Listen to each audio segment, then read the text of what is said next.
तो श्रोताओं, जिस समय राजा दशरथ का देहावसान हुआ, क्रियाकर्म हो गया, उसके बाद जो है भरत को राज्य भार सौंपने के लिए सारी अयोध्या वासी माताएं और गुरु लोग लगे हुए हैं, लेकिन भरत जो है राज्य लेने को तैयार नहीं है। धन्य है भरत। बोलिए भरत महाराज की जय।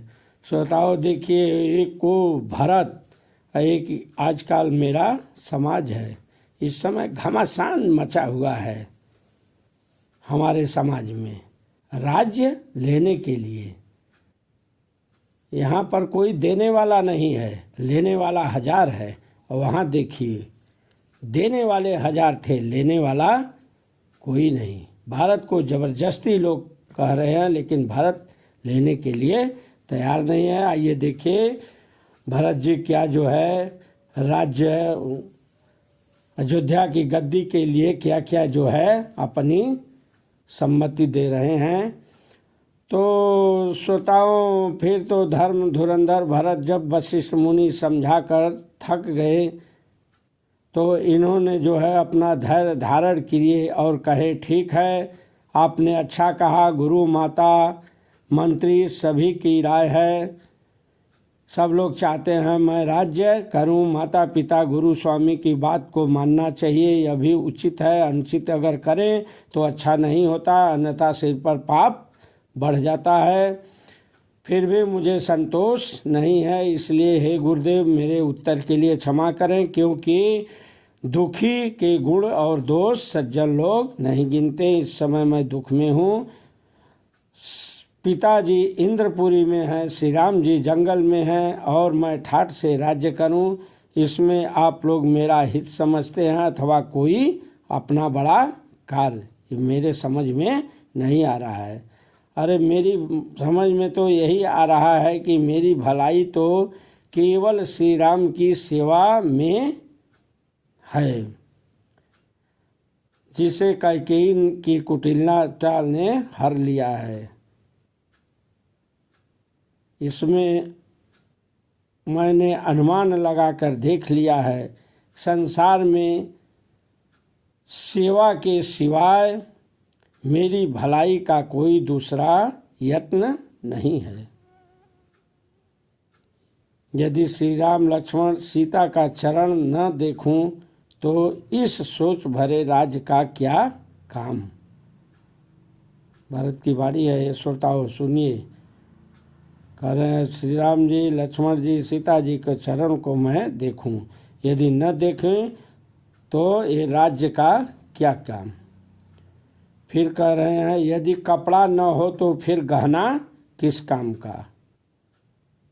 फिर कह रहे हैं श्रोताओं, ब्रह्मा का विवेक अगर न हो तो विराग्य भला हो किस काम का। फिर कह रहे हैं यदि शरीर में विभिन्न प्रकार का रोग हो जाए तो ये नाना प्रकार का हजारों भोग किस काम का। समझिए श्रोताओं। फिर कह रहे हैं भरी सभा में, बहुत बड़ी सभा बैठी हुई है वहाँ पर श्रोताओं, अयोध्या में बहुत बड़ा भूचाल लगा हुआ है। राज्य करने के लिए भरत तैयार नहीं है, जबरदस्ती लोग इनको थोप रहे हैं राज्य, लेकिन ये नहीं ले रहे हैं। देखिए ऐसा जो है वहाँ भूचाल मचा हुआ है राज्य देने के लिए, ये देखिए। फिर कह रहे हैं यदि भगवत भक्ति नहीं है तो जप योग किस काम का। यदि जीव नहीं है तो फिर वो शरीर किस काम का। हम लोगों के शरीर है, यदि इसमें जीव निकाल दिया जाए, शरीर रह जाएगी तो किस काम की है। इसको उठा के लोग फेंक देंगे घर आके, सड़ जाएगी, ये तो मिट्टी में मिल जाएगी।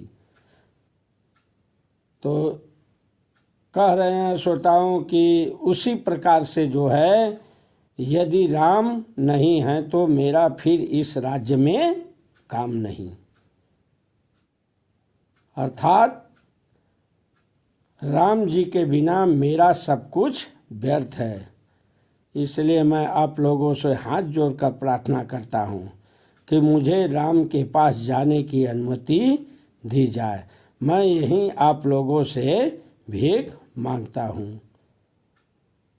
मैं माँ कैकेयी का दुष्ट पुत्र हूँ, मैं अधर्मी हूँ, पापी हूँ, मैं लज्जित हूँ।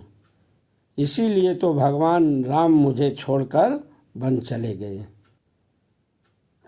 पर सत्य कह रहा हूँ, श्री राम जी के चरणों के देखे बिना मेरी जलन नहीं मिटेगी, नहीं मिटेगी। दूसरा उपाय मुझे नहीं सूझ रहा है, नहीं दिखाई दे रहा है। अरे राम के बिना मेरे हृदय को कौन जान सकता है।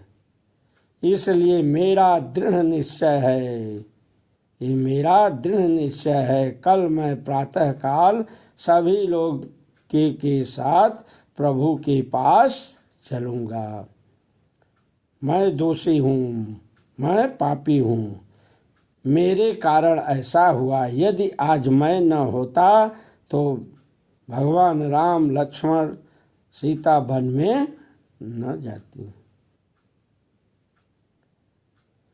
फिर भी मैं हट करके उनके पास जाऊंगा और प्रभु से क्षमा मांगूंगा। वे मुझे उम्मीद है कि मुझ दुष्ट पापी कैकेयी के दुष्ट पुत्र पापी को क्षमा कर देंगे। ऐसा करके भरत जो है लगे सोच में पड़ने। श्रोताओं, फिर तो अयोध्या की जनता जो है सहम गई। सब भरत की सराहना किए हैं, सब लोग उनका समर्थन किए हैं। फिर तो श्रोताओं तिलक की सामग्री जुटाई गई है साथ में, और सब वन चलने के लिए तैयार हुए हैं। बोलिए भरत महाराज की जय। धन्य है भरत, धन्य है भरत। ऐसा हमारा समाज भी आज होना चाहिए। इसलिए श्रोताओं, इस कथा को अवश्य सुने। इस कथा से हमें सीख मिलेगी। राज्य मद में नहीं होना चाहिए। भरत के सिद्धांत से हमें भी उनका अनुकरण करना चाहिए। कथा का श्रवण कीजिए, शेयर कीजिए। जीवन मुक्त कथाएं नामक चैनल है, ये आपको जो है अपार कथाएं क्रमानुसार रामायण का देता रहेगा। आप जो है श्रवण करते रहिए। मेरा अनुरोध है, आप जो है जीवन मुक्त की ओर बढ़ते रहिए। मेरा दृढ़ विश्वास है, श्रवण मात्र से आप परमात्मा की ओर बढ़ेंगे। बोलिए धर्म धुरंधर भरत महाराज की जय।